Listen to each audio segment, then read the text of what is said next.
We're on. I thought we was both finna disrobe and show our chest. Man had chest right there. Well, because of the green screen effect, it's tight because your shit's see-through. See-through? The wolf on your chest. Oh, see-through? Yeah. Does it look bad or look good? Should I take No, it this looks robe? great, man. Nothing wrong with it. Now I feel... Yeah, anytime we play videos live, we just mute the mic and then we go off of those speakers. Okay.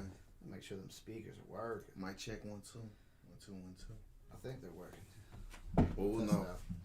You can just put a Asian accent on my voice. Shit, then they come after. Steve's racist. This is what he really sounds like. Right. Oh, how you doing today, Steve? It's such a good time to see you. This shit gets off the Up. Steve's canceled. Right. Who's that guy? I don't know, but we gotta get rid of him. I don't know. He's canceled. I can't talk about him no more. There's pictures. There's video of him. You just post it like that, man. Well, yeah, you gotta hold this up. What's this you gotta hold up behind you? Got my bag of rice. Okay. What's the Okay, so there's gonna be we got the green screen around all of us. Yeah. Got it. That was the purpose of building this fucking portable one, but I'm trying to get all this shit together. Yeah, there we go. There we go. Things work how you want them to sometimes. There we go. Yeah. So, if anyone's fucking typing to us, let me boot this shit up. Oh, because this is live. People can. This is live. We can get talk some interaction. And I was gonna talk shit the other time when y'all was talking about when I went in and old boy, because through close some association, I'm cool with Bill Burr, and then old boy talked shit on him for being in the Mandalorian, and I was like, shots fired. Oh, who is that? That's the co-host Ron. Yeah, Ron took shots at Bill. I'm like, damn. It was funny because I was just in the belly room. Like, I just saw that episode the night before I saw him at the belly room. And I was like, yo, bro, good shit on Mandalorian. And then he gets on stage talking about, yeah, I was in this movie. I was in this film. And I was like, oh, shit, he's about to talk about Mandalorian. He was like, he played a fireman. I was like, that's not who you were playing. What did you talk about? You fucking holding up Baby Yoda. Dude, no. Mandalorian had all kinds of comedians in it. It didn't, huh? Yeah. Didn't it have whatchamacallit, Jason Sudeikis with the helmet on? Yeah, like punch the Baby Yoda. The little banter back and forth. People were like, "We need to cancel him for punching Baby Yoda." Like, but he's a bad guy. He's a bad guy, That's what bad guys do. That's what they punch babies. If anything, what a bad dude do. Are you okay with punching babies? Absolutely. Especially for the Empire. I mean, that's what I always get a kick out of whenever people are like super hyped up about Darth Vader. Yeah. They got little Darth Vader stories. That dude murdered children. Facts. Cut him down. At a younger age. Consistently. He killed everybody. He killed everybody mad fast. Right. It was just not even the men, but the women and the children too. I hate them. I can't stand them. Terrible actor. He was like, I murdered I was killing babies as a baby. Before I was even. That was Return of the Sith. That was the one when he was already like, yeah, I can kill a kid. Right. I can murder a kid. I'll kill every kid I see. It's weird though, like with Ron, like, people that do just like open mic shows, they always gotta find, fuck that guy, this guy. Because I forgot about that because I'm so removed from comedy now and like the politics of everything. But, I mean, we did that shit with, like, I think ours was Dane Cook and Larry the Cable Guy. Those were, like, if you're really cool, you wouldn't like those guys because they're not really common. Which is funny because, like, before I moved out there, I didn't think Dane or Carlos was funny at all. I didn't like, I respect the hustle, whatever they're going for the crowd. But when I saw these dudes perform live, fucking beast. Yeah. Fucking beast. And I've actually met and talked to him. Cookie, that's Dane's nickname. Dane's nice peoples. Carlos is good peoples. They're just like all of us. Just like comics. They just so happen to be in a situation where we would like to be in. And then you got guys that's in the open mic level. Got to pay $5 to perform. Be like, man, fuck that dude. But you should have the kind of attitude of like, fuck that dude. I think it's also like the same kind of mentality of people like whenever you're trying to get famous, it's almost like you're trying to fuck somebody, and you're all, I'm gonna talk to this girl, I'm gonna get that bitch. Yeah. Then after you blow, you're like, oh, what's going on? Everybody? Yeah. The venom goes away. Once you say that shit to my face, I'm like, oh, why didn't you keep that same energy? Right. What happened to all of that? Fuck me and fuck that. Fuck that shit. You know, it's just like, you know, like even with rap. You know what I'm saying? Like, you know, you guys got like Royce the 5'9", Eminem. They put out songs. Yeah, they're boys, but they're like, nigga, I'm finna get you on this bar. I'm finna bar you up. You know what I'm saying? I gotta body you. Yeah, you know, I mean, just like us, we have friendly competition when we go to the funny bone. We're like, well, I'm gonna get funny. I'm gonna get laughs. I don't know, but you gonna do laughs, you know. Right. And then we see other comics that we don't necessarily like, oh, this dude's gonna get drowned. Dude, that was really big in like, what the hell was that club downtown? Oh, Laughs on Landon? Yeah, but it turned into something else. The downtown Comedy Love. House of St. Louis. The House of Comedy. House of Comedy. The House of Comedy. Jay Lee. Going Was it Jay back. Lee? D Lee? Jay Lee? I forgot his name. Yeah, Something Lee. Shout out. You remember they called us in for a meeting? I was just going to say, we got a text message at like 4 o'clock in the afternoon. We need everybody down here for a meeting. Yeah. And it turned out because a new comic who'd been doing it for like a month was just like taking someone's joke. I remember the joke specifically. It was Corey Holcomb, and he was like, this bitch so mad at me, she keyed the bus I rode on. And then this comic took the joke and was like, this bitch was so mad at me, she keyed the bike I ride on. It just made it even worse. And we had to have a meeting. How you make Corey Holcomb's joke worse? He found a way. We had to have a meeting talking about, hey, you can't just take other people's... Comedy like, why etiquette. didn't you just pull this guy aside? Yeah, it was just like a blanket, like when the company is under investigation for sexual harassment, they call everybody just in case some rapist is thinking like, oh, they're not talking about me. No, they're talking about just in case your ass. Dude. And then we did that. I remember another bad joke he had said. He was talking about CIS. Come see it. Oh, God. I work for CIS. Come see it. You know what CIS stand for? Come see it. I'm like, oh, God. This is... Dude, remember we did that competition and everyone's cars got broke into? Yeah, except mine. They didn't even take nothing because my car ain't that shit. My car got skipped. They was like, oh, well, they ain't got shit in this car. He left my car. They left my car alone. Crazy. Yeah. God. And we had to come back to get paid the next day for that show. That's right. Or maybe I'm just mixing all the bad experiences. No, I think you're mixing it because remember we got envelopes with money in them. Okay. And I put mine in my jacket pocket. And then I went to the bathroom. I took the money out of the envelope, put it in my pocket. Yeah. And then when we had 2 shows that night, and then when we were coming back in, here comes this skis ass comic with my jacket. Yo, the leather jacket joint. And the envelope was gone. Yeah. He said, oh man, I thought it was my jacket. I think he was even wearing a leather jacket when he tried to say that shit. Yeah, I remember. Specifically remember that. Yeah, just the grinds, man. God, dude, and that was, you know, Matt Collins, Lee Man, both of which are gone, man. Yeah, man, definitely good guys, definitely good dudes, and it's funny that like any walks of life where there is friendly competition, when you meet solid dudes, like their personality is good, they're gonna shine through all the extra bullshit.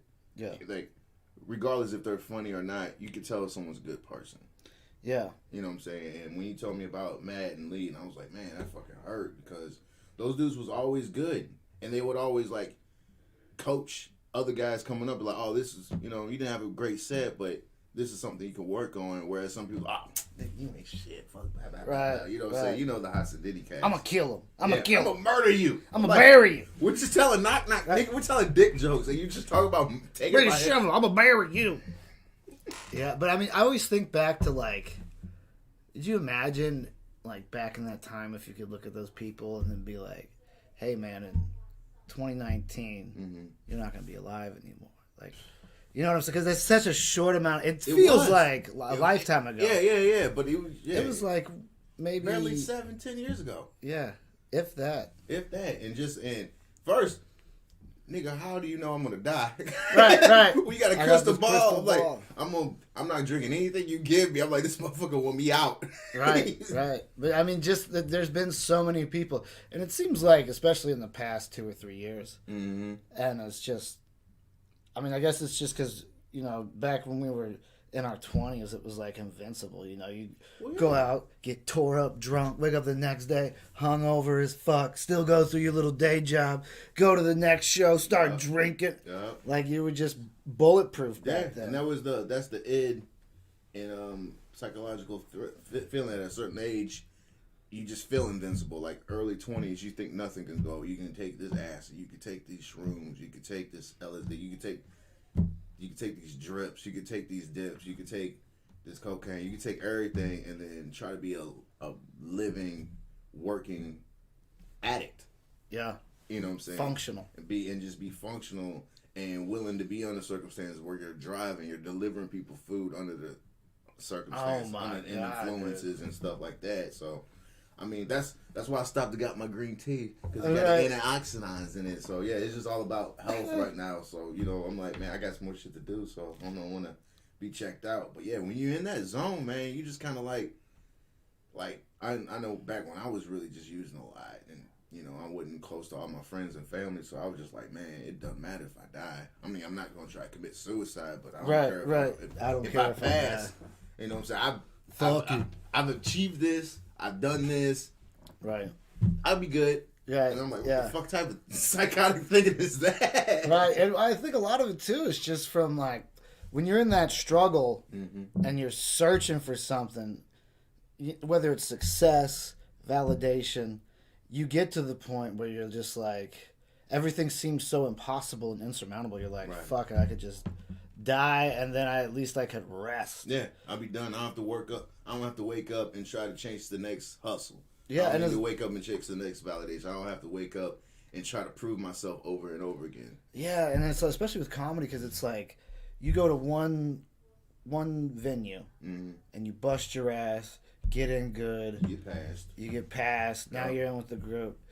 Now you have all these other venues where you got to do the same shit. Yeah. Like nothing. Yeah. Like maybe one or two. Like the booker would reach out to the other booker or something. But you still got to make an impression. You got to stand out from the herd. Absolutely. I feel like it's kind of like college, where some credits don't really transfer. Like you go into a different university, you're like, nah, you went to a community college. We don't recognize this is fucking Yale over here. You know what I'm saying? You don't have the fucking Bob Shock's fucking comedy festival. Yeah, you won that, but who the fucking people you beat? You know what I'm saying? So yeah, I feel the same way. And or you'd be like, I won Best of St. Louis, and the booker's like, so you brought the most people. Yeah, you're right. You have 20 cousins that pulled up. Right. Showed up once when you was performing. You brought everybody else that worked at Blockbuster down to the show. You did no bits. All you did was just had to be there moments. You had no jokes. You just ripped the whole fucking time. But remember back in those days though, it was like you were pumped to go out because it was like anything could happen. Oh, yeah. The magic could, and now you're like, man, ain't nothing out there. Man, ain't nothing happening. Ain't nothing happening right there. Someone gonna get arrested. Someone act dumb. I hope all of us leave at the same time, because they can't catch us all to get a DUI. Right. You know what I'm saying? Everybody's getting fucked up, wasted. Oh man, yeah, man. We would just get lit before the show, lit during the show, and lit after the show. You know, and that was the thing. We was like, man, yeah, we about to. You got your hype music. You guys listen to it. You're about to listen to whatever it is to get you in the zone. Like, oh yeah, because it's very similar type of hustle. You know, you're chasing the dream, chasing the hustle. You're about to go and try to kill the crowd. Right. You got, oh man, I've been writing. Oh, this shit, ha ha ha. Remember that fucking head bit? The infamous floating head bit. And you know what's funny? I've heard someone tell something, a variation of that joke, and I'm like, yeah, it was terrible. I'm glad, Steve. That's why, to this day, I still love you, bro. And I knew, can I tell the story? Yeah, tell the story. I knew how much I loved you when you called me. Like, I forgot, we just a couple months in of knowing each other, and you called me about 4:30, 4:47 early in the morning, talking about, Mike, I've been shot. Pip down, help me, I've been shot. I'm like, my boy shot, I had to go visit him, and I'm not even thinking rational, like, all right, he's been shot. I I don't hear no police around. There's someone aggressive around. There's someone. It's still he still has his phone. Something's going on. I'm gonna go rescue him. No weapon at all. Right, I didn't even bring no weapon. I talked to my girl at the time. Now my wife, and I was like, "Yeah, I gotta go see Steve. He's been shot." And she was like, "He could call the police. What are you going to do? You have no medical training. You have no allegiance to him at all." I'm like, "That's my comic buddy. We ride the shows. We go get past the funny bone together."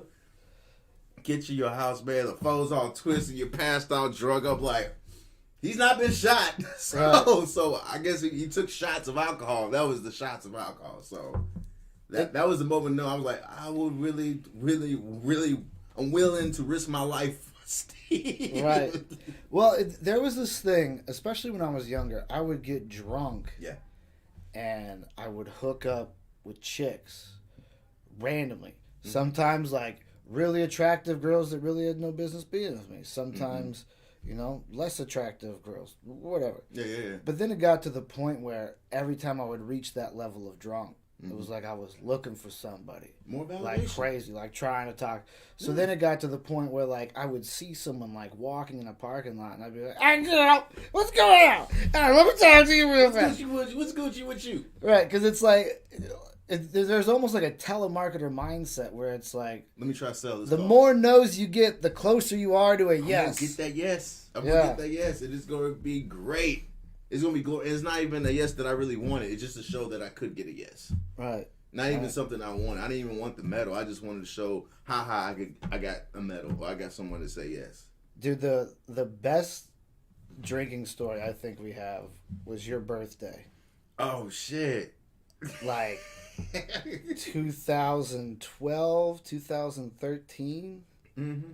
Mind you, was doing July 4th weekend because the birthday's on the 5th. So everyone's getting together. Everyone's having little barbecues. I go over to your place. Yeah. And it's like... The block is hot, too, because everybody's outside. And fireworks. And I'm like, they celebrating for me. Right. You already have drunk Tanqueray, which is a terrible alcohol, by the way. Oh, God, the worst. The worst. But, I'm influenced by gangster rap, baby, dude. Snoop Dogg said Tanqueray, Gin, no juice. Just straight gin. Let me it look like water. Let me go ahead and sip on it. Build up to that juice. And 2 p.m. already litty lit. And we go over to Alex's place. His buddy's house. Oh, yeah, that's right. It was his buddy's house. I don't know how I still remember. Maybe his buddy was cool, though. His buddies was cool. But he had some people at the party. Very suspect. The most suspect individual I've ever met at a party. The most suspect. Mike comes in, and everyone there's maybe like 9, 10 people at the most. Yeah. And everyone starts, "Yo, Mike, happy birthday!" What's Didn't even know these folks. They didn't even know. Nice. Only knew one dude there. Right. And then this was like his friend of a friend. Mm-hmm. And everyone breaks out into happy birthday, Mike. The white version. Right. And then the one suspect dude's like, "It's my birthday too." And everyone's like, "Cool." And like, nobody sang to him. Nobody looked at him. Nobody asked him nothing. And I remember specifically, at one point, he's like trying to tell stories. He cleans houses or something. I don't know. He was doing something fucking whack. He was doing the most. But he was like, "Hey, let me see your hands." And I was like, "No way. You ain't touching my hands, bud." You know how many parties and gatherings I've been to? No one ever asked to touch my hands. Let me see your hands. Right, and he was like, "I can read palms." And I'm like, "Bro, not interested in having my palm back." But you could tell, because you're always the baby kisser running for mayor nice guy. You could tell that this was like making this guy feel awkward. Because no one's saying happy birthday to him. Let me at least show him a hand. I'm not letting him look at my hands. If it gets weird, he's going to catch these hands. But I'm like, you can just... I've already shook your hand, so... And he takes your hand and he's looking at it and he's like, this is interesting. And then he goes, "What's your birthday wish?" And I snatched my hands back. I was like, all right. "What's your birthday wish?" What's your birthday? That's always, that's forever been... Forever been an inside joke with us. It's turned into a song. Oh, what's your birthday wish? Give me a little kiss, and we just gonna forget about it. We gotta put it on track. We made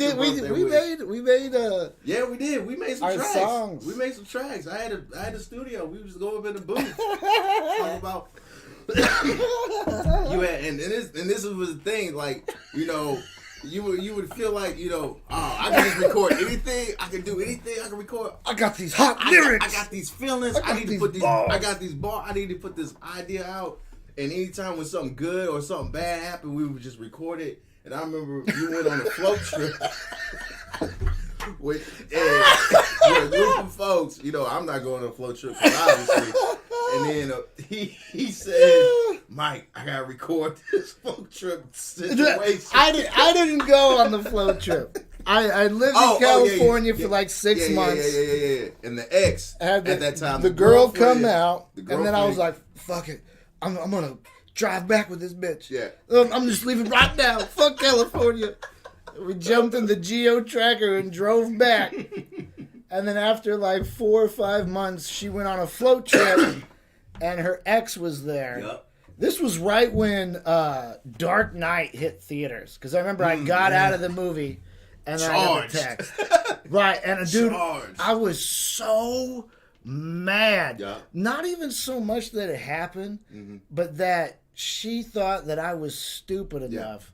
Right. To where she could go on a float trip with 15 people that I know that I'm friends with. Too. Yeah. And they were all coupled up, so who were you going to be coupled up with? And it was her ex-boyfriend, and she ended up spending the night in her tent and all this shit, dude, and I was fucking burned. Yeah.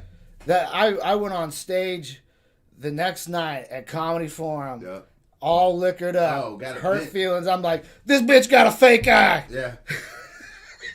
You said the coldest shit ever. This is why I never really try to get in an argument, especially with under influence or people that I really like, especially your ass, because you said some hurtful shit about, I'm glad your mother's dead so she won't see what type of bitch you turned into. I'm like, nigga. What kind of failure you turned into? Regardless, Steve, we can't go back from that. No. I can't read her. I forgot that happened. I remembered it. It was like, I was like, Steve is the coldest motherfucker. Bars. You know what I'm saying? Bodied. And I'm like, that's just like, you know, unseeing some nasty shit on the internet. You can't unsee that shit. Right. You can't unsee Two Girls in the Cup or whatever it is. I've never seen it anywhere. But yeah, then we're recording tracks, and I'm like, man, I got this song. I got my section. You came through with a hot notebook. You were like, Mike, put me in the booth. Put me in the booth. I was like, all right, got you. Float trip. I was like, oh shit. I was float trip. I was angry about it. Because we had the headphones, and you could talk back to us. Yeah. I remember you coming in being like, hey, man, you ain't got to be mad at the microphone. You just got to tone it down a little bit. Why you yelling at the mic? Oh, God. Oh, God. I was like, she's married with kids, off doing whatever she does. You're way happier. Not even a blip on the fucking radar. Don't wish her. I think there's still some artifacts from her. See, my mom, she keeps all my ex-girlfriends like a beekeeper on Facebook. Oh, because everyone that meets my mom, that's what they do. Immediately, you're going on Facebook for life. Exactly. You're going in the books for life. The Facebooks of life. But I remember Have you seen her since? Like you ran. I've seen her sister a couple times. Her sister's still keeps used to before he started getting a girlfriend. My buddy Jared, who got me into the Ironworkers. Oh, okay. Who I've been fucking helping move the past 3 days because he got a broken leg. Shit. He lives upstairs and all this shit. Is his leg really broke? He just making you do shit? Dude, this shit's fucked. Oh, okay. Yeah. He's got a metal rod down and it screws into it. That's love right there. That's how I knew I had real friends, some friends in LA and some were just fake. Because if people don't help you move, they're not really the homie. Dude, and going back to that girl, she lived in the same apartment complex as me. Uh-huh. And I used to get wasted drunk. I remember them apartments. And out comes the phone. Let me call everyone I've ever known. I found out because one of the apartment agents that handles the front desk, I was roommates with. So she came back and was like, yeah, did you hear about Jen? She's on that basement floor apartment and it flooded and it got wiped out. So then I'd call her up and be like, you like how it flooded your apartment? I just take the blame for something. Jim swims with the fishes, bitch. Trying to get back to hurt her the way that I felt hurt. Absolutely. Constantly chasing that. Like, you hurt me and that's That's just how kids are. That's just how addicts are. Right, and that's like even going through all the treatment and stuff that I'm going through now. You know, even with my therapist, it's like we're gonna take this first year, Mm-hmm. and then we're gonna deal just with you and immediate family, Yeah. kind of thing, and the bumps and blips in lives that go up. And then after we build that foundation, Yeah. then we'll get into you. Oh yeah. And what's happened with these relationships. Well, yeah. I'm glad you brought it up. That's how the program works. You know, you start with yourself. Like the first person you should make amends with is yourself, because that's the one you've been living with the longest and the one that you're upset with. So you know, you go from that, then you go from family, intermittent family, and then distant family, and then Jen. Then you start getting. Hey, I don't need to make amends with that. You know what I'm saying? So that's one of those things where it could cause more trouble to come up. And that's what they say, you know, willing to make amends unless it's going to hurt the other person. Be like, what, mommy? What that do to you? You know. So. Plus, I think this would be like round 4 of apologies with her. So I'm just like. She's like, nah, I'm like Joyner Lucas. If I said it, I meant it. I said it, I meant it. I'm sticking to my guns, and that's it. That's the story. And speaking of which, the Eminem album came out today. Yeah. Eminem came out, new album, and Raekwon the Chef. No shit. Yeah, it's a good hip hop day. It's a good hip hop day, and probably somebody else dropped, but I know M, and I know Ray. Did you watch the video? I think he's got. Man, that's like your singles now. You don't even necessarily put on the radio. You put them on YouTube. There you go. That's a. You go straight to You go straight to the fans. You wanna pop one off? Yeah, go ahead. I ain't seen the videos. All right. Let me know what they do. Are they good? Have you seen them? You might have to turn the volume up on that a little bit. This is Darkness. I don't know, man. This is kind of fucked up. Okay. I do like my joint so far. I've skimmed through the album. I haven't really gave it the way listen, but I definitely like I will. We're gonna mute this mic while okay.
Wow.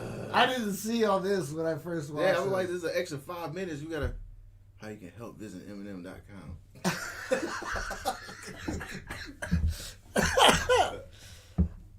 Man, we talked about this as Keep far going. as... You got, oh, is that the last few seconds?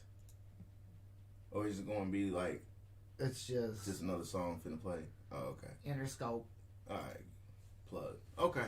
So this is your second time seeing this video. This is my second time seeing it. I watched it in the car today before I went into work. Okay. And I didn't see all the extra stuff after. Like, I saw the big reveal that it's about the Vegas shooting. Mm-hmm. But I don't know. We had this back when Eminem made that track about the cops, and I forget. I just remember the chorus was like "Black Boy, Black Boy." Remember that song? Yeah, I do. And I was like, man, I liked Eminem when he was talking about chainsaws and crazy made up shit. Right. But did you like what was it? This Is America? This Is America. What was... He said, there is a shooting in my house. They cut my phone line. Can't dial out. Oh, yeah. I scream for police, but I shout. Yeah. They won't I hear. You know, whatever. I probably fucked this shit up, but something like that. And like talk about... I like when M goes on his political shit, because, you know, especially when people talking shit and saying, oh, he has no content. And I like when he just fucking just rapping about be rapping it. Right. You know, I like that, but that's a lane that he has. Just like when like some people talk about South Park, like, why don't you do another episode of like that? They're like, well, because we did that episode like that. Let's just do others. Let's do all of them. So, you know, I mean, this is my first time seeing it. Will it be a track that I'm going to bump into the car? Probably not. I know, it's like... It's not going to be them, but I'm like, oh, when I want to get a message and see, you know, the vision, because I thought it was a good video. I mean, it shot well. I mean, you see the map. Yeah, you know, once you know the reveal... Right. It's kind of like... Unless you're like... Sixth Sense. Like, because with the lyrics like that, it's almost like the Joker movie. Like, you watch it one time, all right, yeah, that was a good movie. I don't ever need to see it again. Right. You know where all the twists are. This Is America. I've seen the video. I'm not going to be listening to the song in my car. I'm not going to be bumping. Hey, play that This Is America. Right. You know what I'm saying? Nah, it's okay. One and done. Will the real Slim Shady please stand up? Mm-hmm. Like that. Now, there's another song that he's got out on here with Juice WRLD. R.I.P. I'm not familiar with him. Is he the one that died in Chicago? He's the one that died when he swallowed all the pills and he had like 70 pounds of weed on him. Oh, my band, classic D12. Those speakers sound fucking atrocious. Something about. Well, you had to spend all the money for his other equipment. Yeah, I mean the next thing I'm upgrading is. You want to play it on my phone? So what was Juice WRLD's big his big breakthrough? He did a couple tracks with a couple other people, but I didn't really keep up with Juice WRLD. Yeah. You know, like there's only like so many new guys that I really keep up with, and he was definitely not one of them. I probably would have heard, but like after when someone passes, they'll play all their music. Their catalog becomes so saturated. You know what I'm saying? Was he like a mumble rapper? What is I guess mumble rap is like the derogatory term. What do they consider their genre? I think the genre is trap. Trap? Yeah, trap music. I think it's considered trap music. Whereas, you know, you got the Godfathers of trap, you got T.I., and you got Gucci, which you can understand. You can understand they're them. Considered. Why is it called trap? Because I'm feeling that with trap, they're talking about the trap. They're talking about traps in the ghetto and how they got to get out with hustling and trying to get out of the trap. Okay. This trap music. So they're talking about, you know, bodying people up, getting the bag, duffling up the bag. Everything you do in like a real. Much, you know, it's pretty much in that lane of hustling, doing dope. But whatever the hustle it is that you're doing, that's the trap and trying to get out. Yeah, but Lil Xan wouldn't be considered trap, would? I mean, maybe he would consider. I don't really care too much. I don't really listen to Lil Xan. I mean, you got the Lil Xans, you got the Lil Pumps, you got the little, all the littles. You know what I'm saying? All the little Smurfs. And then, you know, when especially when the dude talked about fucking he didn't care for Tupac. I'm like, I'm definitely not listening to this. What the fuck are you talking about? You know, but and that's why I like when young guys pay homage to old school rap. Right. I'm not saying that you gotta bow down and suck fucking Grandmaster Flash dick, but if you understand where the shit came from and how your punk ass got on and how you became relevant, you got to see the origins of where it came from. And people that just shit on that culture, like, man, whatever. Just like how we see comics, they be like, obviously you didn't study nobody because you're doing someone right now. You're doing Mitch Hedberg. You're doing someone else's act right now. You know what I'm saying? Louis C.K. That was the other real popular. People would be doing Louis all the time. It drove me nuts. Yeah. And you got a whole bunch of Dave Attell. I can tell when you're doing Attell. Yeah, you got a bunch of white guys who are like, oh, Louis said the N word. I could do it. I'm like, you don't hang with Chris Rock. You know what I'm saying? You're not. But yeah, man, like I said, some songs, like I said, the song, that's definitely a song. Like this, in my mind, as a fan of certain artists, I feel like if I just listen to the track, I probably won't get the vision until I see the video. See, and then I watch the video, like, oh, I get it. Now that's gonna be a song that I just need to watch just for the video for. I'm not gonna bump it in my car. It's not gonna be on my list because most songs on my list are either songs that I'm using to smash to, or work out to, or put me in a hustle mood, and I don't think that really. But just like, I mean, Stan's kind of a political song, but if that came on, you wouldn't necessarily turn it off. You know what I'm saying? At least I felt like I wouldn't. Right, but I'm not putting it on my playlist on some, man, I got to hear Stan.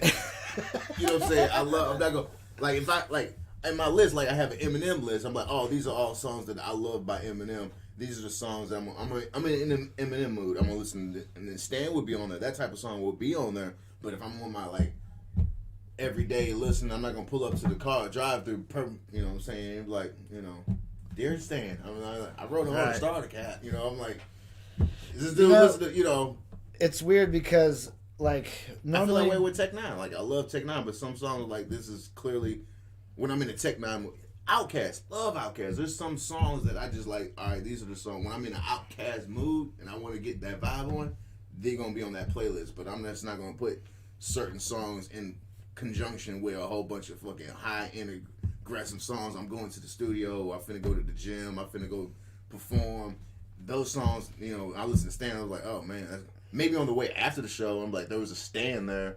I'm like, oh, there was a crazy fan. I'm like, oh, can we get a picture? I'm like, oh, that was a Stan. You know what I'm saying? So, see, because like normally when I drive, I listen to podcasts, or I listen to Pandora, and I was listening to the Christmas station, you know, back when Christmas was around, and then I listened to Modest Mouse, which is like kind of gentle, hippie, you know, light punk kind of stuff. Right. But I don't really listen to anything super aggressive anymore. Don't even really listen to that much hip hop. Like, I got a couple songs, but for the most part, I don't need to get pumped for anything. Right. Like, I'm normally, like, I have no problem getting pumped. I have problems calming down. And that's what it is. You know, you get to that level of awareness and the level of flight or flight. What are you going to do with it? Are you about to go to the gym? Or are you about to go punch a bag or something? Like, no, man, I'm trying to sit on the couch and watch Netflix. Yeah, I live in that amp state. Yeah, you need to settle down. You know? Right, but watch Bob's Burgers or something. Whatever reason, I put on an older Eminem song, and it was from, like, the Marshall Mathers LP. Great album. And, like, I think some 8 Mile, but it just, like, it kept kind of cycling through that. Mm-hmm.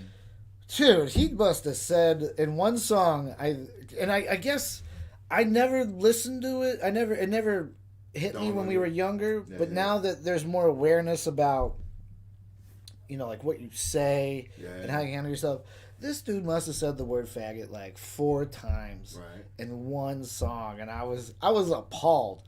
I'm driving like, you ain't Paul. Man, I bought this CD from Target, and I was all on board. But now that things have changed in my life, and I'm not Mr. Young Warrior guy, I'm just now like, you got a feeling like, oh, Jesus, it's cold outside. Man. Oh, it's cold outside. That means that guy's talking about rape or some shit. What is this, Bill Cosby? Yeah, culture? Like, and it's weird because like normally, if I listen to a rapper and he says the same word twice in one song, I'm like, huh.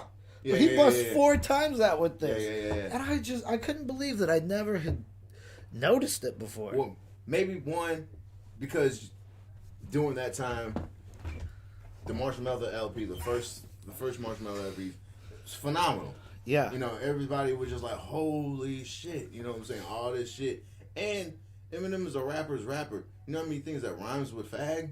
You know what I'm saying? Right. So he probably rhymed a whole bunch of shit with that.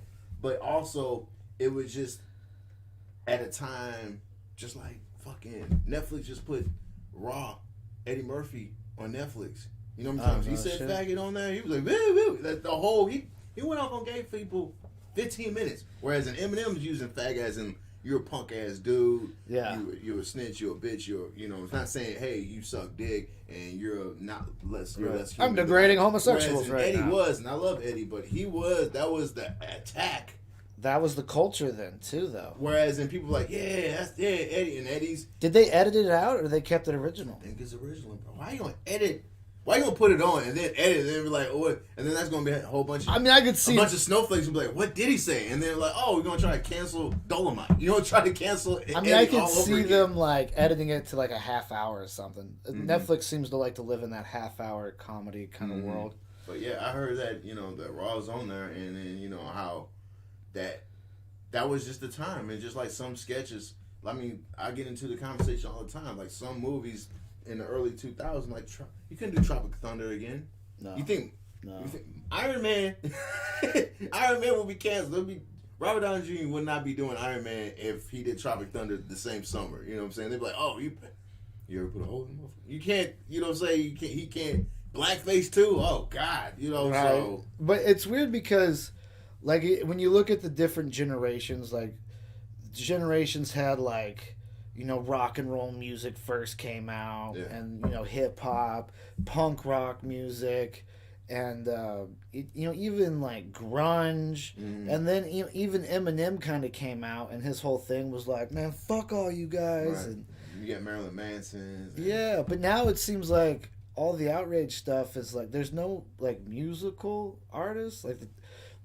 I guess like the music industry got so known for everything that they learned how to control it, how to manufacture it, and how to churn out artists. Where now is all that kind of rebellion stuff. That's all like social media. Mm-hmm. I mean, for the first time ever, you can get on Twitter and send a GIF of the president saying you're fired to the president.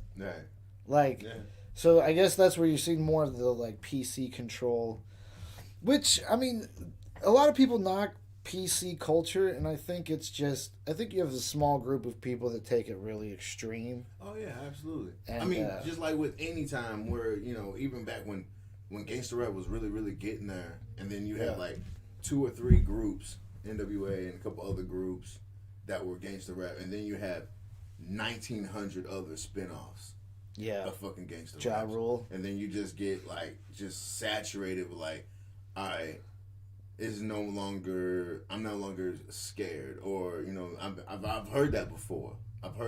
Whereas in some people, like, you got a lot of snowflake, you got a lot of younger generation that's never heard people. I mean, it's funny to this day. People don't even know Will Smith rap. You know what I'm saying? Like we got kids that don't even know Queen Latifah rap. You know what I'm saying? People don't even know Ice-T rap. They don't even know Mark Wahlberg. They don't even know Marky Mark. They don't even know he was fucking.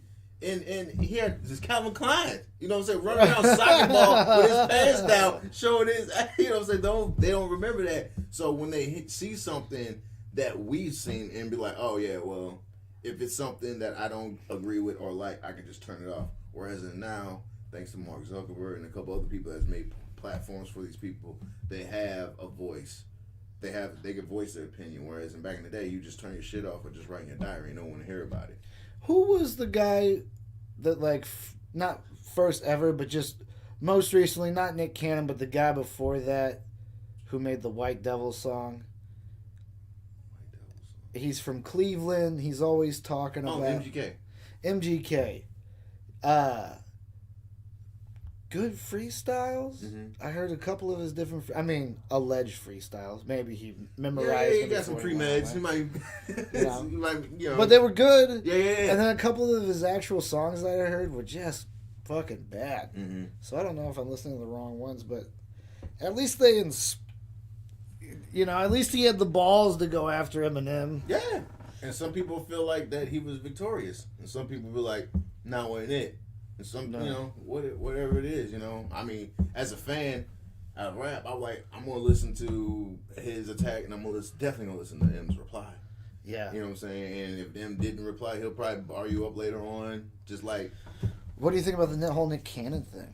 What year is this, Steve? I know, again. But Nick actually grew his little balls, and he was like, I'm going to say something this time. Well, my thing with initially what it is with Nick, I mean, that's cool that he's going after him and whatever. It's for the culture, for the sport of rap or whatever. But if you're doing a diss track, I feel you don't have to have 12 other niggas on there with you. And then you're going to fucking shout them out at the very beginning. I mean, I'm from the era of, like, when people do a diss track, how far are we going to go? We're going to get the levels. You know what I'm saying? Whereas, for people that didn't know 50 and Ja had beef, for the first time you hear 50 talking like, it's easy to see when you hear a little bit of, because 50 didn't go hard at him right then. He just dropped maybe a verse, and that was it, where he had 2 other verses. R.I.P. to the 3 verses songs.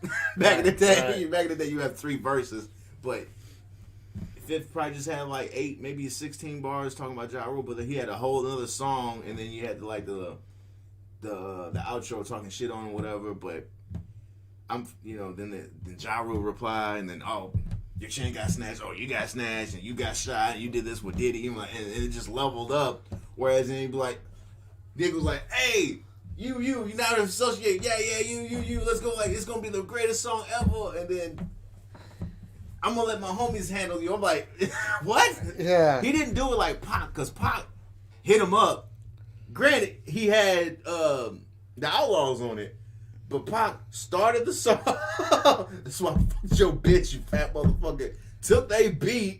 Yeah. He didn't take a stand. He didn't take any Eminem beat. I mean, not saying you have to go with that exact format, but he just had Outlaws get like 6, 7 bars. Then he came back in, and then he was like, Cheeto XL, fuck you too. Right. Mob D, don't you one of y'all got single cell? He was like, yo, if any reason why Pac got killed, it was because of that song. And that was the thing. He got so many guns pointed at everybody, you don't even really know who's coming at you. That's what I think kind of led to his paranoia, because you didn't know who's coming at you. Right. Outkast may have had beef with somebody, but you never know. And who's trying to funk with Outkast? Because you put that, I think you kind of put that energy out there. Yeah. You know what I'm saying? You kind of put that energy out there. So, I don't know. I think it's fun, and M should definitely not go on fucking wilding out. He might as well do fucking loving hip hop. But it was so weird that when Nick was married to Mariah, and then when the first wave of attacks came, Mariah tried to write a diss, and he was very quiet about it. Now later on, this thing comes up, and now he gets all mad. He's gonna make 3, 4 songs. Nick's not known for being like that. He's like the goofy. It's like watching Snoopy try to be mean. Yeah, you know what I'm saying? Don't really. Come on, Big Bird. Who hurt you today? Like, what are you gonna do? Throw a Nerf ball at Eminem's head when he's not looking? Facts. And then M's fucking track record and his loyalty to the people, the allegiance to Eminem. All the people. I mean, I ain't heard Obi Trice in 1,200 years, and Obi Trice like, I got him, M. You know what I'm saying? Yeah. 50's, I got him, M. You got so many people just to get to it's like the old school movies where you got to get to the crime boss. You got to fight Bobo. You got to fight this guy. Right. You got to fight this. Just to get to the boss, you don't fight Dracula on the first level. You don't. You got to go through you got to get to the dragon. You got to go through a whole legions of zombies. You can't just jump to him and the shit that he took a shot on Fat Joe's album, it's not like he took a couple slaps at Nick, but it's not like, I don't know. The stuff he said before was way worse. That's what I'm saying. And there was no. And you and Mariah, I mean, they're not even married anymore. Yeah, that's your baby mama at this point, and you guys, I don't know, bro. It seems really weird. I mean, maybe he was just like, maybe he's image conscious now that he's not with her. But also, how me working in entertainment, these motherfuckers are just one phone call away from something. Yeah. You know what I'm saying? If it's really, really a situation, set up a business meeting. Like, I just heard some hip hop and some beatboxing, and I heard a little story that Cameron told. Cameron was on there talking about a beef between him and Suge Knight, and this is around like Purple Haze 2 was out or whatever, and Cameron had that beef, the beat Ambition as a Rider, the Tupac joint, and Suge Knight approached Cameron and in L.A. at 3 o'clock in the morning type of shit. He was like, let's talk. He was like, yeah, what's up? And Cameron, what's up, doggy? What's good? So he was like, yeah, you owe me some money, motherfucker. Suge saying that to Cameron, and Cameron's like, what the fuck you talking about? He said, yeah, that Tupac beat, that's my beat. And Cameron's like, nah, Daz already cleared that shit. And Suge's like, nah, Daz don't run shit, that's my beat. So you gotta give me some money. And Cam is like, yo, I'm not giving you any money. Right. So it's 3 o'clock in the morning. What you want to do? Are we on some street shit or whatever? And then eventually, I heard he should just walked away. So, I mean, Dipset, Death Row, both of them people's about the shits. So it is what it is. So if it's really a situation, people can always make a phone call, especially you that high up. You guys all have managers. You have PR people. Yeah. People can call somebody before it gets a problem. You know what I'm saying? It ain't going to just be on some, oh, I didn't know what happened. I'm just going to run up on them. I'm like, nah, you guys are grown. That shit ain't happening. So yeah, especially there's plenty of means for communication. Keep it on wax is pretty much the thing I feel. This is the next Eminem song.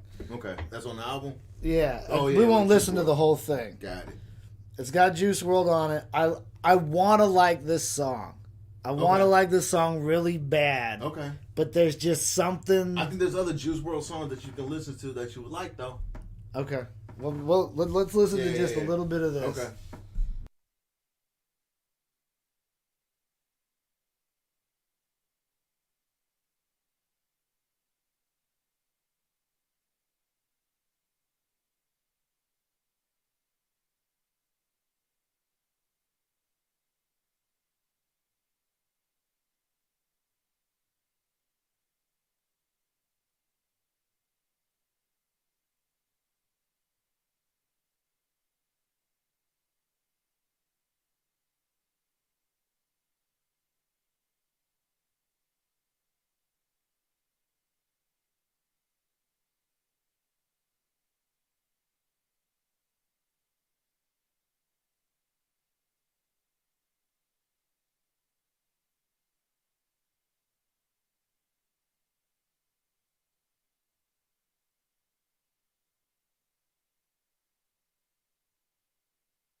Terrible reader. Dude. Speed reading. Thanks. And the horrible speakers that were listening to this out of it made it even more tough. Like, oh, he done changed form. He is the rap guy.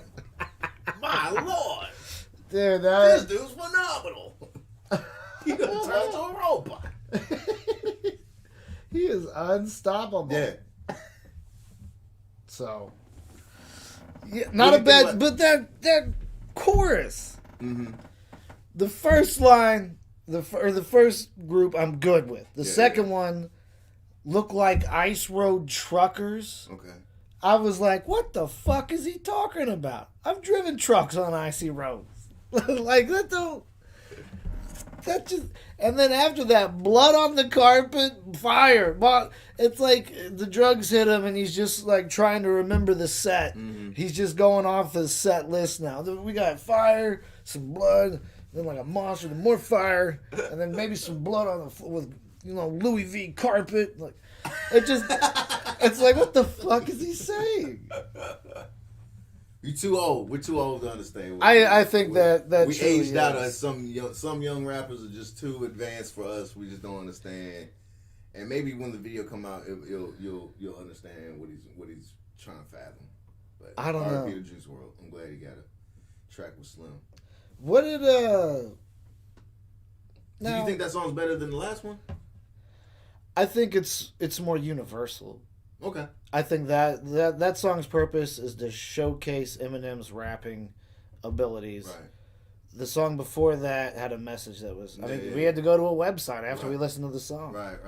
I think that on Monster or Godzilla, that would be on a track that I would like. Look, that could play in my random shuffles. I think the beat's great. Yeah. It's just the hook that is like. Right. What the fuck happened? Right. Yeah. Did M make that beat? I don't know the particulars. Oh, okay. You want? I can pull it up. Let's pull it up. The credits. Oh, shout out to Royce. I heard Royce got a couple producing credits on the new Eminem album.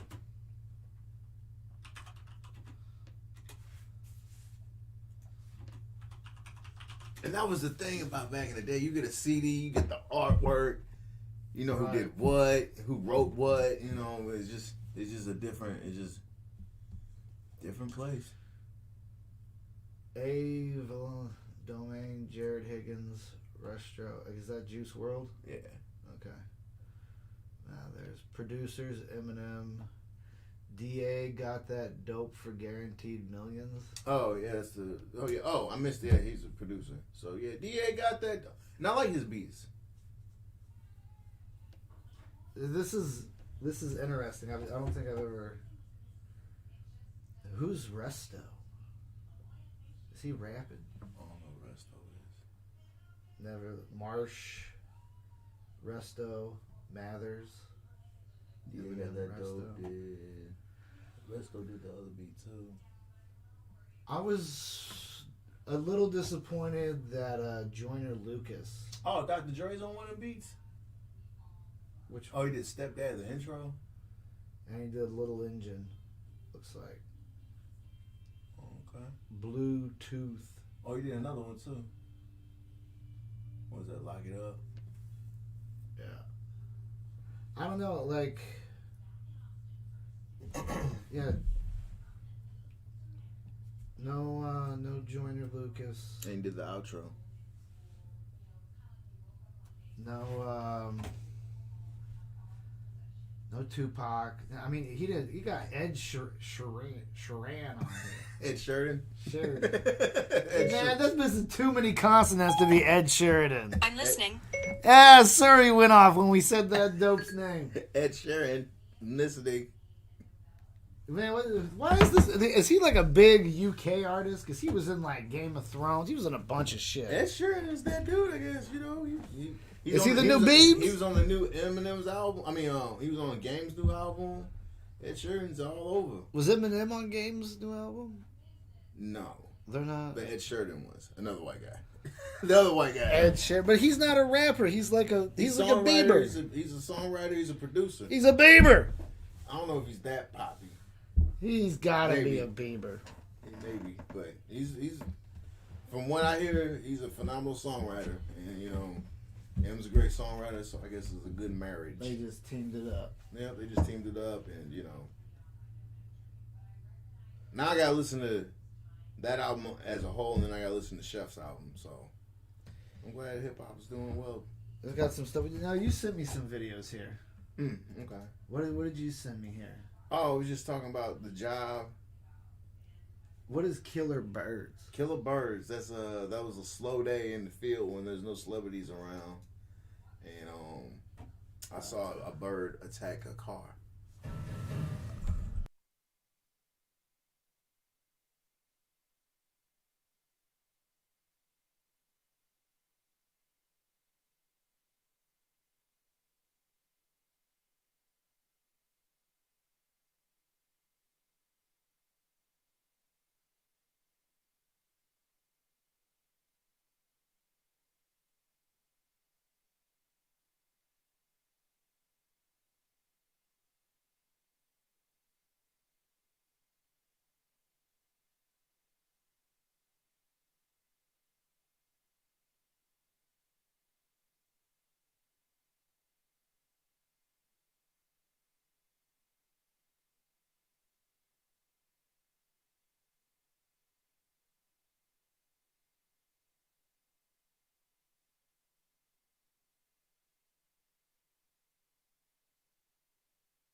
I'll see some. I'll see something.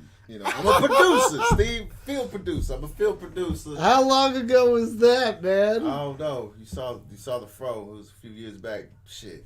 You used to look at TMZ now. Half the motherfuckers is not there no more. I know. You say half the people are not even there no more. I was gonna say the dude standing next to you for sure was gone. He's gone. Mike's gone. There's a whole bunch of people that's moved on or.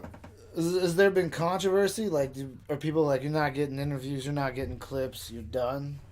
No, just sometimes they don't renew their contracts, just like any job. Sometimes Really? like, all right, you're done. Or like, man, I'm done with this shot. Fuck this place. I'm out of here. So there's a little bit of all that. Just like any other job, it's just not on TV. Like, who's the Rip dude? The Rip dude? I want to say there's a Rip dude with dreadlocks. Maybe he's gone. Oh, that's Charles, the other executive producer. Okay, he's an executive producer. Yeah, him, Harvey, and Evan. Is Harvey still on the show? Yeah. I haven't seen the show in a minute. Yeah, I understand. I didn't even watch it when I was on it. People was like, you're on TV? I was like, oh, really? I guess I gotta get television. So, Black Friday came, I got a television. But yeah, Harvey's still there. He go on vacation. When he's not there, that's probably why he's not there, because he's on vacation. Okay. Or when you don't see some people, they're probably on vacation, or it is what it is. But sure. Are you on the show frequently now, or you try to stay I was off on the there. show? I was on there for like 4 years straight, and then just waking up at 5 in the morning talking about the Kardashians kind of wore a toll on the soul. So I was like, I don't want to do this that much. Stay out in the field. But I mean, like I said, I've gotten to meet and interview Michael Jordan and Dave Chappelle and a couple other, like, I was like, I can't go any. There's no one else I need to talk to. Right. There's no one else I need to let the world know I had this interaction with someone. I met my guys. You know what I'm saying? And the people that I would like to, they don't fuck with TMZ. So I'm pretty much done. Right, you know what I'm saying? I was done. So check's still the same. Right. Check's still the same. But you hit all of your... Yeah, I hit all my marks. I hit all my list. goals and all that. Everybody that I needed one to talk to, I've already talked to. And, But yeah, like I said, I got Chappelle at one time. And We'll watch it. Chappelle ain't even this Rip no more, right? I don't know.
Man.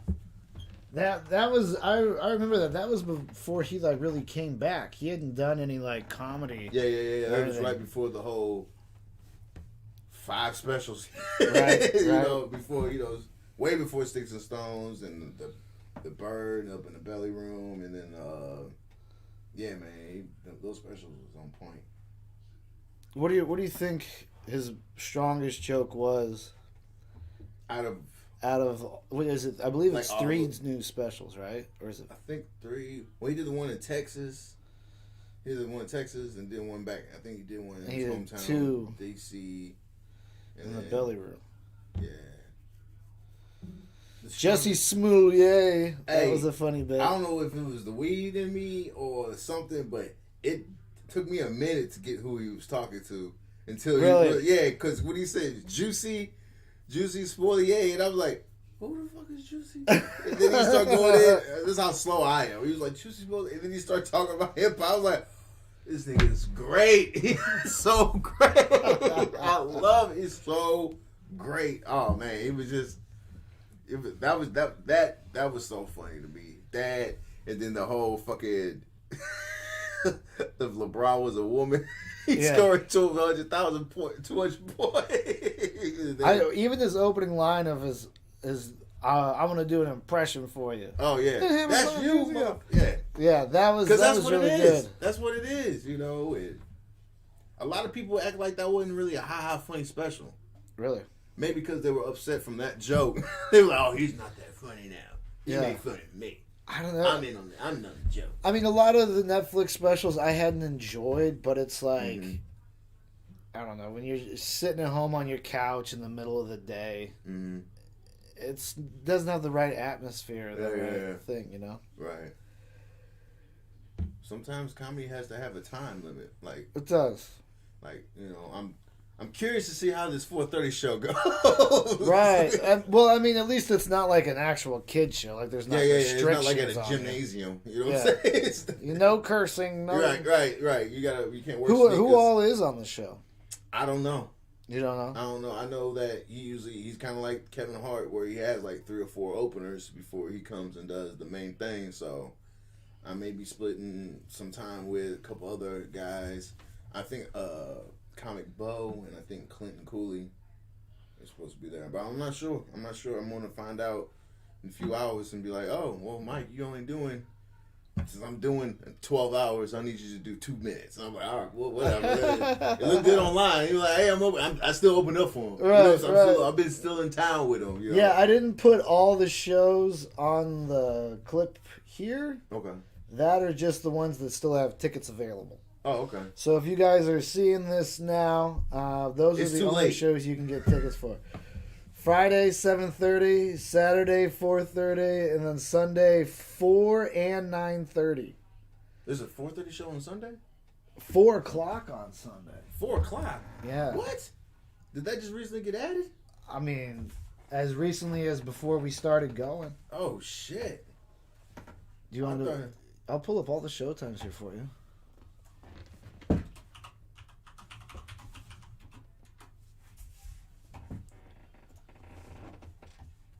Yep, 4 p.m. on a Sunday. 7:30, 10:30 tonight. Yeah, 7:30, 10:30. Oh, I thought Fridays were sold out. I guess they didn't sell them out. I thought they were. Looked like all of Saturdays sold out. 4:30. 4:30 still popping. 10:30 was sold out, so they must have had some cancellations. Because when I made this graphic, it was listed as sold out. Damn, DL, getting it, boy. I wonder, will they tell you how many tickets are left? Nope. General admission, $35. Meet and greet, $70. Get it, DL. They get to meet you too, or is it just DL? They ain't trying to meet me for no fucking $70. Hey, you're that guy. Hey, you did. You know, Black crowds be like, oh, you did your thing. you did your thing. You know what I'm saying? You were up there. Yeah, you were up there. You was up there. I remember that I always get tweets like, man, you guys were hilarious, and even the white dude was good. which would be you. Right, it was always me. Which would be you, or when Matt was there. It was Yeah. like, oh, the two white guys. And they would book Matt regularly, and then they'd always be like, "Man, we need a white guy. We need another white guy. What's Steve's number? Hey, what's Steve's number? What's Steve's number? Right. Oh, we'll get Steve out of here. I think I could catch him before he starts drinking. Oh yeah. Have a Heineken on chill when he gets there. I used to get fucking bombed out at those shows. Fucking 4:00 on a Sunday. Jesus, DL. I'm glad I didn't book I'm glad I'm not leaving till Monday, cause. Whew. Yeah, I mean, I was when we were gonna do this, I was looking at everything, and I was like, "Fuck, man, I better." That's 8 this shows. This couldn't have been better timing. 8 shows, family, and I'm glad we could do this. But yeah, it's going through the gauntlet of comedy right 3 here. days, 8 shows, 3 days. I don't think I've ever had a schedule like that ever. Not even. Fuck. I mean, even when Funny Bone was doing midnights. Yeah. Friday 2, Saturday 3, Right. Sunday 2, so 7. 8 shows. I think I'm doing. Actually, I think That Sunday's the killer. in March is gonna be crazy because I'm on the road with Adam Ray, and we're doing the Laugh Factory, Tropicana, Las Vegas. Oh yeah. 10 shows, Wow. Over how many days? like 6.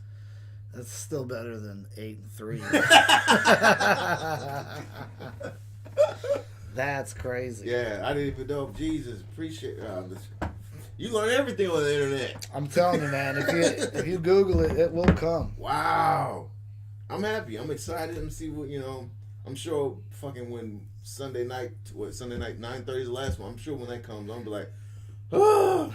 Like right now, I still got the nerves. Like, oh shit, yeah. And Yeah. after tonight, if it goes, it goes to what it is, and then be like, all right, I gotta do 3 tomorrow. I gotta be there early at 4. I'm like, oh fuck, I'm gonna be like that. I'm like, oh man, I know. I'm excited. I'm just happy. I'm just glad. I'm glad he asked me to come through. Shout out to the big homie DL Hughley. I really appreciate it. Love you, bro. And Is he working on like a set material, or does he just riff like? he has material. I know he has material, but like, is it like building towards a special, or is it just shit that he wants to do? He dropped the special just recently. Yeah, so did he like trash everything? I think you might get some of the greatest hits. Okay. I think you might get some of the greatest hits, but you probably get a whole bunch of new stuff because I saw him work out some stuff. He worked out. I think he did like an hour. The night that he asked me to come and do the show, I think he did like a brand new hour. Damn. I think he had some brand new because the stuff he did I didn't really hear before, and it was all new, fresh stuff, like stuff that just happened like a week or two ago in society. So I was like, "It's obviously some brand new stuff because it's dated last week." You know what I'm saying? So Right.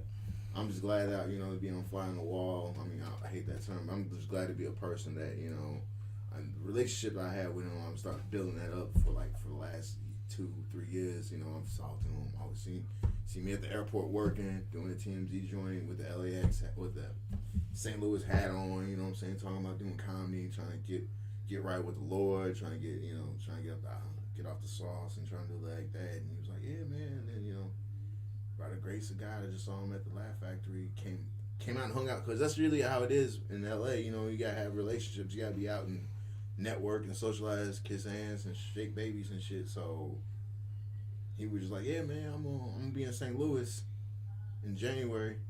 And I was like, "Oh, okay, cool." I'm thinking like he's gonna ask me what's the best barbecue I can go.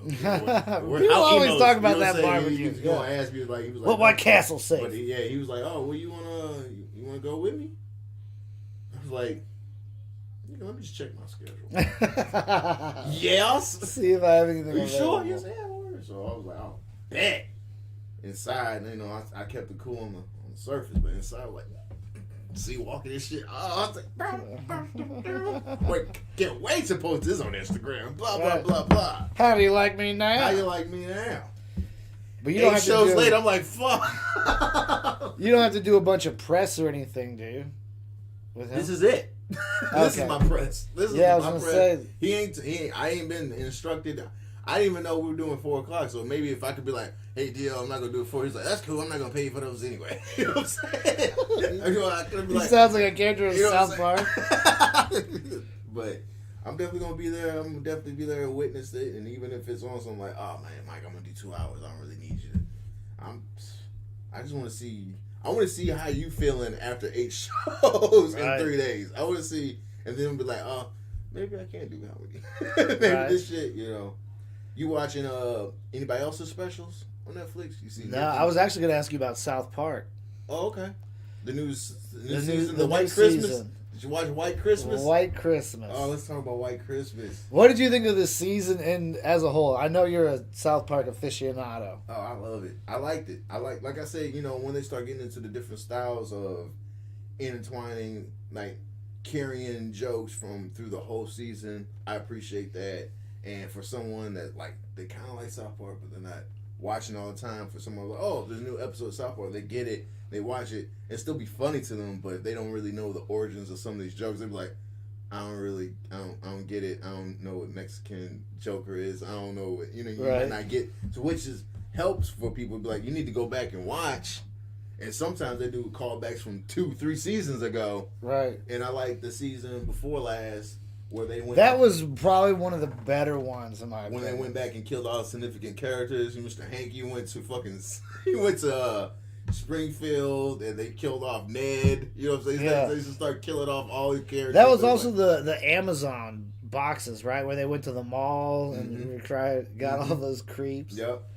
Yeah, this new season, you know, actually, I mean, when I first talked to you, there was only maybe about 4 or 5 episodes out, and you were like, I don't know, Steve. Mm-hmm. Like, it's not, I don't know if it's living up to my expectations. Yeah. Well, I download everything. I got one of those DMCAs. What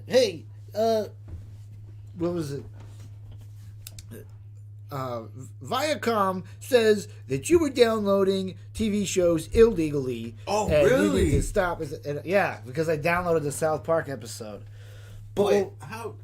They contact your internet service provider, and then they send the email out. And it actually was to the point where any computer I'd go on, the first time I'd go on the internet, there'd be a warning like, you can't download illegal TV shows. All right, guys, just knock it off. Wow. And you know you can watch some free episodes on SouthPark.com. YouTube Or Comedy Central. Yeah, that's what I'm saying too. Yeah, that's why I was like, of all the shit I've ever downloaded in my life, I've never got anything. All the video games, all the other I was shit. getting movies before they were in theaters. Right, I got the fresh off the presses. Dude, and Lucas just gave me a copy, you know. And you know what? It turned me off of South Park. I was like, well, fuck those guys then. You clinging to life, sending me emails. They was trying to cancel South Park anyway. They was like, hashtag cancel us. Right. I will now. Now, you know what's funny is the episode, I forget which one it was, but I didn't even like it. I watched maybe like 10 minutes and I was like, ugh. I was like, I'm kind of over this. And I just closed it and went to bed. Yeah, like I said, sometimes, and that's how I can really tell if the season's, in my eyes, if the season's going to be jumping off. Like the first episode, like, and that's when we was talking about like months ago when we were talking about how some comedy nowadays is not funny. Right. It's like, oh, this is a great idea. The premise is great. It just it's good. You know what I'm saying? Just like some artists are like, we just feel like, oh, this artist is the greatest artist, but they haven't topped. It's not this song. It's not that song. It's just a solid good song. You know what I'm saying? Some jokes are not really funny, like, oh, that's smart. Or how some people be judging, like, I like that. You know what I'm saying? Right, like, yeah. They don't necessarily clap, like, oh, don't fall out. They don't fall out. I see what you did there. Yeah. I'm all right with that. Respect. Right. Respect.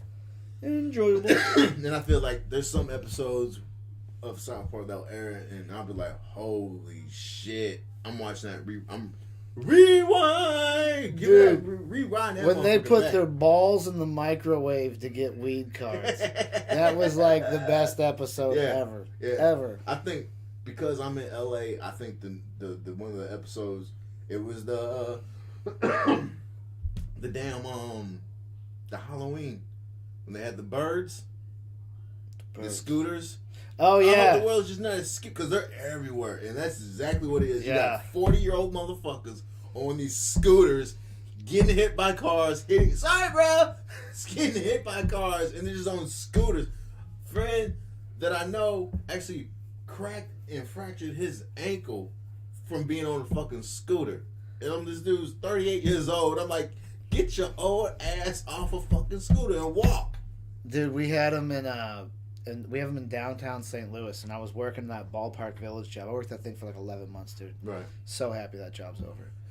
But one day we came to park, and I parked my usual spot, and some guys in the suits like, could I get you to park like down over here? We've got It turns out they were having a bunch of Jehovah's Witnesses, like, were coming through into Busch Stadium for some, like, celebration or whatever. Mm-hmm. They ended up getting all on those Lime scooters, and we had another one. I think it was just like Scoot, like some knockoff one. So there was just a bunch of fucking Jehovah's zipping around downtown St. Louis. Like, man, this is how people get killed. But yeah, I would see them all the time. The homeless would take them and break them and fucking smash them up. Yeah.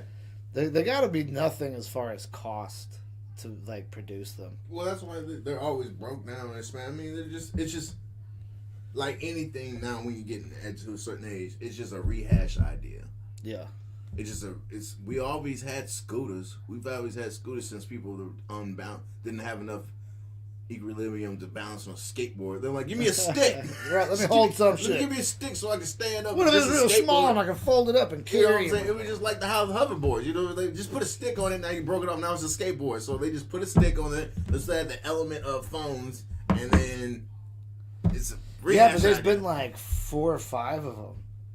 Yeah. Lime scooter, Bird, Scoot. Yeah, there's been just like the idea of Uber. Now there's Lyft. I mean, and taxi people are like, what the fuck?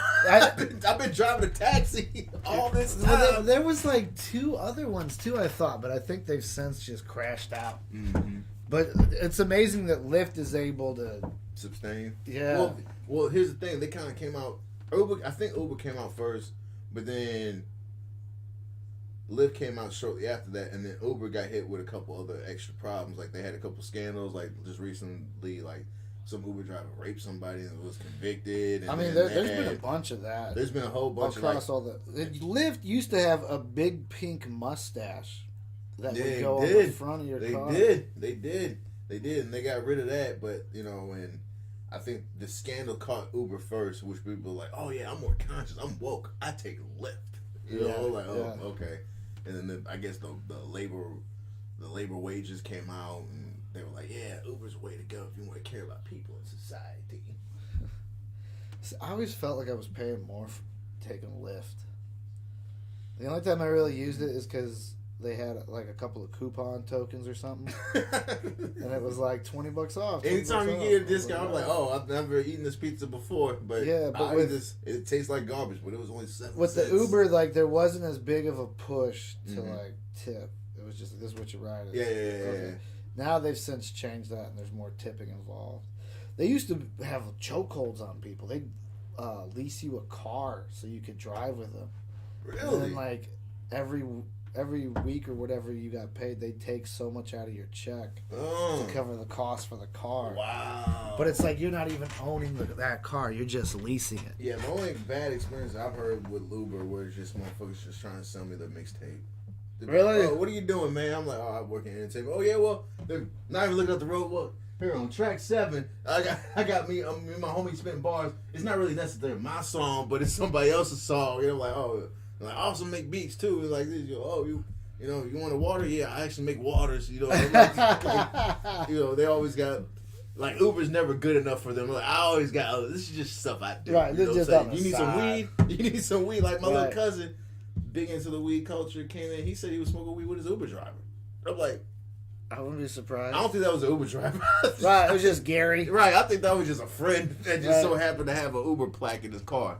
Yeah, I mean, it's just like when you first start off and stand up and you get business cards made, and it's like actor, director, writer, comedian, producer. I still had that card. My folks put that card over. I was like, take this down. Right. Take this down. Like, oh, you're a producer, you're huh? What do you produce? I produce my own open mics. You're director too. Right. I directed myself too. I made the list for the open mic, so I'm directing it. Like, holy shit. But all right, well, I think that's gonna wrap up the show. Okay. We tore into. Are you seeing Bad Boys real quick before we get out of here? Oh, the new one? Yeah. Are you interested? Yes, dude. Definitely. What is it? I don't. I'm this not weekend. up on Actually, it came out today, I think. No shit. Great day. Great Friday. Great day in hip hop for Friday. Everything came out. Fuck yeah. All right, so. Hetch.com, H3CH.com for me. Michael Anthony's name's up there. And at The Real Mike Jones on Instagram. If you're listening to the audio version of the podcast and not watching the live stream, all of the contact info will be in the show notes. So iTunes, downloaders, and Stitcher people, you can get that there. And that's it. We're out of here. Come see a show. See DL Hughley.